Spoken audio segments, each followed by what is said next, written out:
राधे राधे। आप सभी को आषाढ़ गुप्त नवरात्रि के 5वें दिन की हार्दिक शुभकामनाएं। आज के इस विशेष अवसर पर हम जानेंगे 10 महाविद्याओं में 5वीं महाविद्या माँ त्रिपुर भैरवी की दिव्य कथा तथा नवदुर्गाओं के 5वें स्वरूप माँ स्कंद माता की महिमा और पौराणिक कथा। आइए श्रवण करते हैं माँ त्रिपुर भैरवी की पौराणिक कथा। धार्मिक ग्रंथों के अनुसार एक समय देवी महाकाली के मन में गौर वर्ण धारण करने की इच्छा उत्पन्न हुई। अपनी इस इच्छा के कारण वे भगवान शिव के समक्ष से अंतर्ध्यान हो गईं। जब भगवान शिव ने देवी को अपने समीप नहीं पाया तो वे अत्यंत चिंतित और व्याकुल हो उठे। उन्होंने देवर्षि नारद को बुलाकर देवी के विषय में पूछा। तब नारद जी ने बताया कि देवी सुमेरु पर्वत के उत्तर दिशा में तपस्या कर रही हैं। भगवान शिव के आदेश से नारद मुनि देवी को खोजते हुए वहां पहुंचे। कथा के अनुसार नारद जी ने देवी के समक्ष भगवान शिव का संदेश रखा। यह सुनकर देवी के भीतर दिव्य क्रोध उत्पन्न हुआ और उसी समय उनके तेजस्वी स्वरूप से एक अद्भुत शक्ति प्रकट हुई। यही शक्ति आगे चलकर माँ त्रिपुर भैरवी के नाम से प्रसिद्ध हुई। रुद्र यामल तंत्र और देवी भागवत के अनुसार माँ त्रिपुर भैरवी महाकाली का ही उग्र और तेजस्वी स्वरूप है। वे साधना, तपस्या, शक्ति और आत्मबल की अधिष्ठात्री देवी मानी जाती हैं। माँ भैरवी के 2 प्रमुख स्वरूप बताए गए हैं।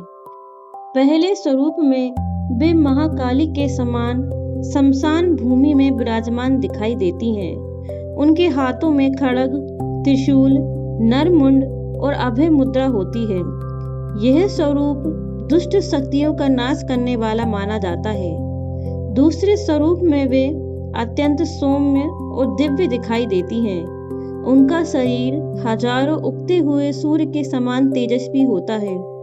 वे कमल के आसन पर विराजमान रहती हैं तथा उनके हाथों में पुस्तक, जपमाला, वर मुद्रा और अभय मुद्रा होती है।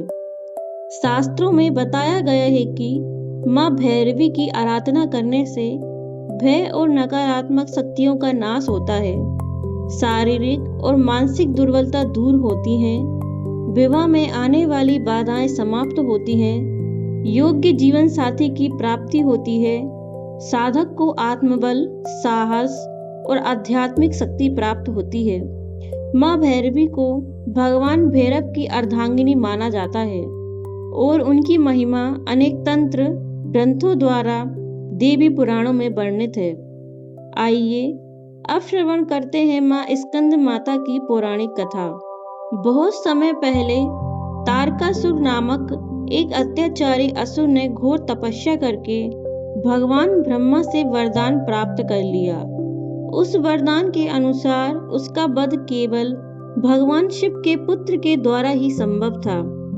तारकासुर जानता था कि भगवान शिव योगी और तपस्वी हैं तथा विवाह नहीं करेंगे, इसलिए वह निश्चिंत होकर तीनों लोकों में अत्याचार करने लगा। देवता, ऋषि और मानव सभी उसके आतंक से पीड़ित हो गए। इसी बीच देवी सती ने अपने पिता दक्ष के यज्ञ में अपमानित होकर अपने प्राण त्याग दिए। इसके बाद उन्होंने पर्वतराज हिमालय और माता मेना के घर पुनर्जन्म लिया और उनका नाम पार्वती रखा गया। जब देवी पार्वती युवावस्था में पहुंची तब देवर्षि नारद ने उन्हें भगवान शिव को पति रूप में प्राप्त करने के लिए कठोर तपस्या करने का उपदेश दिया। देवी पार्वती ने हजारों वर्षों तक घोर तप किया। अंततः भगवान शिव प्रसन्न हुए और देवी पार्वती से विवाह किया। विवाह के पश्चात भगवान शिव और माता पार्वती से एक दिव्य तेज उत्पन्न हुआ जो इतना शक्तिशाली था कि उसे संभाल पाना किसी के लिए संभव नहीं था। उस तेज को पहले अग्निदेव ने धारण किया, लेकिन वे भी उसकी ऊर्जा को सहन नहीं कर पाए। फिर वह दिव्य तेज देवी गंगा को सौंपा गया। अंततः माता पार्वती ने स्वयं उसकी रक्षा की। कुछ समय बाद उसी दिव्य तेज से भगवान कार्तिकेय का जन्म हुआ।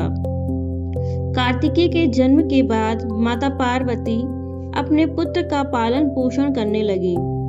इसी मातृ स्वरूप के कारण वे मां स्कंद माता कहलाईं। कथा के अनुसार बालक कार्तिकेय का पालन कुछ समय तक 6 कृतिका माताओं ने किया। इसी कारण उनका नाम कार्तिकेय पड़ा। बड़े होकर भगवान कार्तिकेय समस्त विद्याओं और युद्ध कला में निपुण हो गए। देवताओं ने उन्हें अपना सेनापति बनाया। उन्होंने देवताओं की सेना का नेतृत्व करते हुए तारकासुर का वध किया और तीनों लोकों को उसके आतंक से मुक्त कराया। मां स्कंद माता 4 भुजाओं वाली हैं। वे 2 हाथों में कमल पुष्प धारण करती हैं। एक हाथ में बाल स्कंद अर्थात कार्तिकेय विराजमान रहते हैं। चौथा हाथ भक्तों को वरदान देने की मुद्रा में रहता है। वे सिंह पर आरूढ़ रहती हैं और कमल के आसन पर भी विराजमान दिखाई देती हैं। उनका स्वरूप अत्यंत करुणामयी, वात्सल्यमयी और भक्तों का कल्याण करने वाला माना जाता है।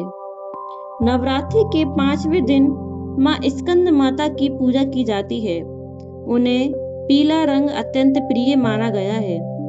इस दिन पीले वस्त्र धारण करना, पीले पुष्प अर्पित करना तथा पीले फल और मिठाई का भोग लगाना शुभ माना जाता है। मां स्कंद माता की कृपा से संतान सुख की प्राप्ति होती है, परिवार में सुख शांति आती है, ज्ञान, बुद्धि और यश की वृद्धि होती है, भक्तों के सभी कष्ट दूर होते हैं। तो भक्तों, यह थी गुप्त नवरात्रि के 5वें दिन की दिव्य कथा, मां त्रिपुर भैरवी और मां स्कंद माता की महिमा।